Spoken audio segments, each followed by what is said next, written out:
Chapter 18, Sloka 24. Yattu kamepsuna karma. Yattu kamepsuna karma. Yattu kamepsuna karma. Sahankarena va punah. Sahankarena va punah. Sahankarena va punah. Yattu kamepsuna karma.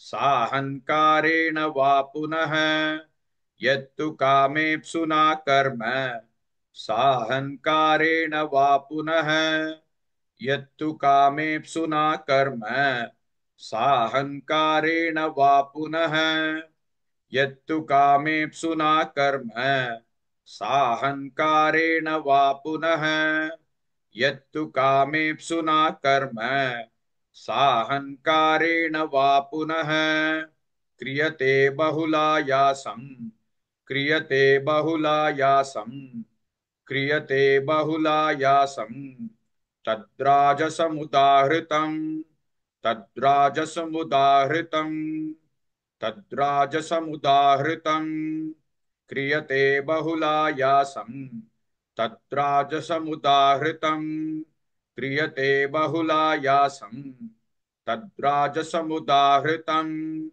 क्रियते बहुलायासं तद्राजसमुदाहृतं क्रियते बहुलायासं तद्राजसमुदाहृतं क्रियते बहुलायासं तद्राजसमुदाहृतं यत्तु कामेप्सुना कर्म साहंकारेण वा पुनः क्रियते बहुलायासं तद्राजसमुदाहृतम्.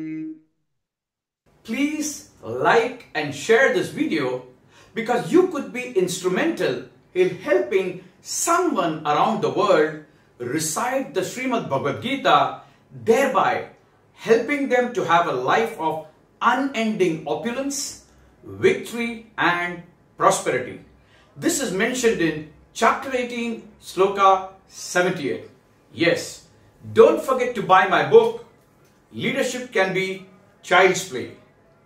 Namaste.